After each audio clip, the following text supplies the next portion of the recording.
So এই জায়গাটায় আসছি হচ্ছে গিয়ে ফোর্থ বারের মতো। এই যে এখানে এবার বেড়া দিয়ে দিছে যে ওই পারে আর যাওয়া যাবে না, which is a good sign.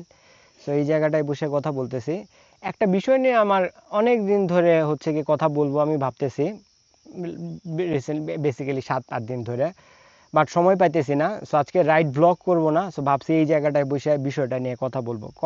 বিষয়টা কি, বিষয়টা হচ্ছে গিয়ে আপনি যখন অনলাইনে বা কোথাও আপনার কোনো কিছু সেল করেন, আপনার কোনো একটা প্রোডাক্ট বা আপনার কোনো একটা সার্ভিস আপনি যখন সেল করেন, অনেক সময়ে কেউ কেউ নিজেদেরকে হচ্ছে গিয়ে ডিভ্যালুয়েশন করি। কিরকম, যে ধরেন কিভাবে চিন্তা করি যে আচ্ছা এই জিনিসটার দাম এরকমটা হওয়া উচিত, but since I don't need it, ঠিক আছে, since I don't need it, so আমি জিনিসটার দাম আর একটু কমাই দিই যাতে করে যে নিবে সে একটা ভালো জিনিস পায়। সো এইরকম একটা মাইন্ডসেট কিছু কিছু আমাদের মতো বোকাচন্দ্র মানুষের আছে, ঠিক আছে।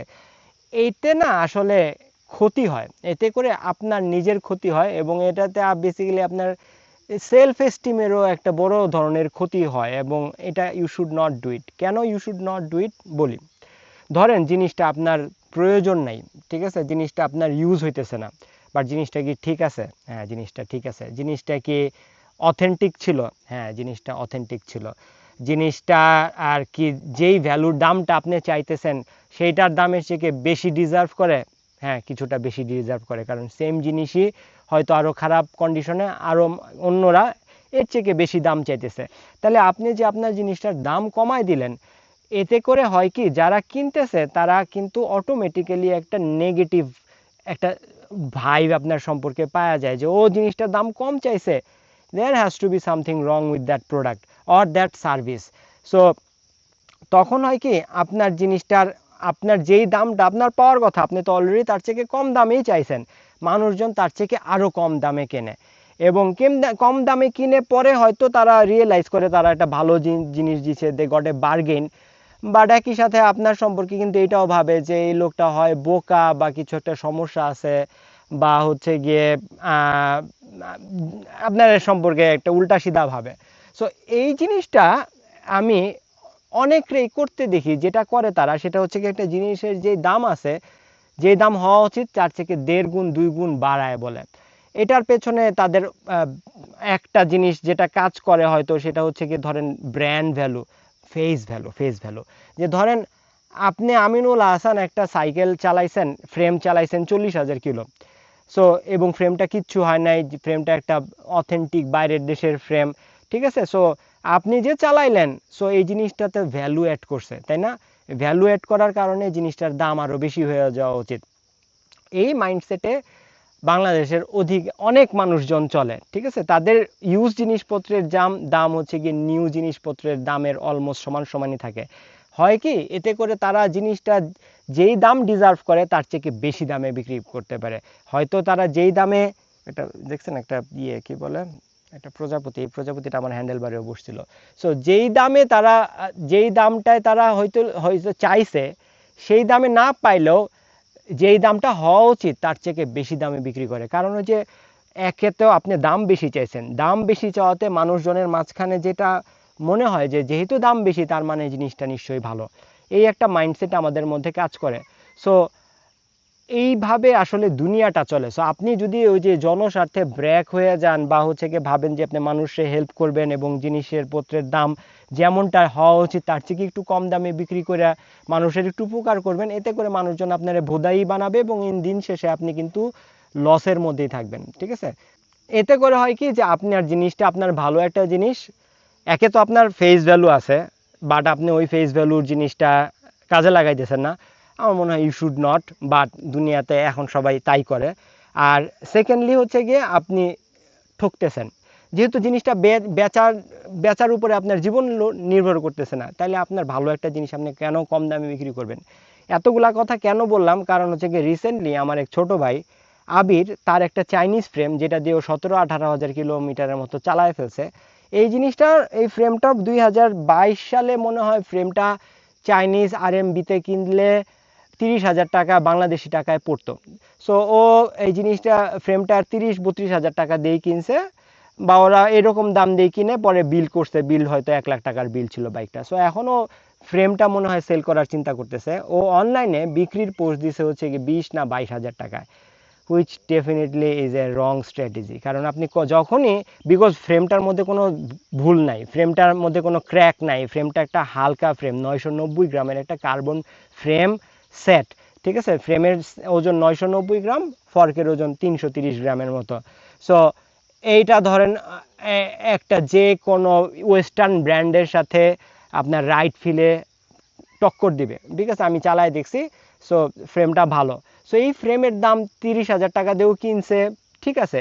তাই বলে এখনও যে সেল করতেছে, এখন যে 20,000 টাকা মনে করতেছে এটা ন্যায্য দাম, এই 20,000 টাকাটাই হচ্ছে গিয়ে মানুষের এই ফ্রেমটা সম্পর্কে একটা খারাপ ধারণা তৈরি করে দিবে, যে 20,000 টাকার কার্বন চাইনিজ ফ্রেম এই 2 দিন পরেই ভেঙে যাবে। অথচ এই ফ্রেমটা যে 20,000 কিলোর মতো অলরেডি চলছে, এবং হচ্ছে গিয়ে এই ফ্রেমটা দিয়ে যে এত জোরে জোরে রাইড দেওয়া যায়, এবং মোস্ট ইম্পর্টেন্টলি এই ফ্রেমটা দিয়ে যে আবির এত বছর ধরে চালাইতেছে উইদাউট এনি প্রবলেম, তো এইটার যে একটা ভ্যালু আছে, এবং আপনি যে একটা রিলায়েবিলিটি পাইতেছেন যে যেই ফ্রেম 3 বছর চলছে কিছু হওয়া ছাড়া এটা কিছু হবে না, এই যে গ্যারান্টিটা আপনি পাইতেছেন, এইটার দামই তো হচ্ছে গিয়ে অনেক টাকা। চায়না থেকে আমরা বহু জিনিসপত্র কিনি জাস্ট এক্সপেরিমেন্ট করার জন্য, হিট অ্যান্ড মিস টাইপের, যে হয় হইলে হইলো নাইলে নাই, বাট এটা তো অলরেডি প্রুভেন।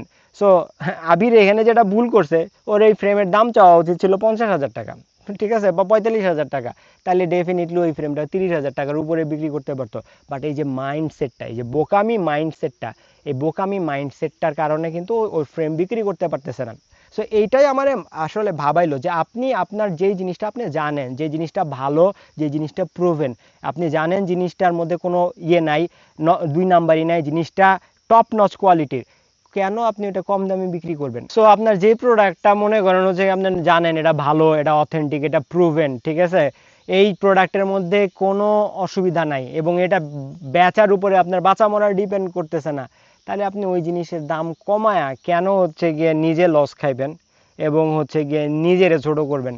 সো এই সব ক্ষেত্রে আমি বলবো একটা জিনিসের যেরকম দাম ডিজার্ভ করে, আপনি যদি জানেন জিনিসটা এর থেকে বেটার, আপনার উচিত হচ্ছে আপনি সেক্ষেত্রে আমি বলবো, যদি আপনি দেখেন যে একটা জিনিস আপনি সেল করতে চান এবং জিনিসটা হচ্ছে গিয়ে মার্কেটে যারা সেল করতেছে তাদের থেকে জিনিসটা ভালো, আপনার উচিত আপনার যেই দামটা আপনি ডিজার্ভ করেন তার থেকে বেশি দাম বাড়ায় চাওয়া।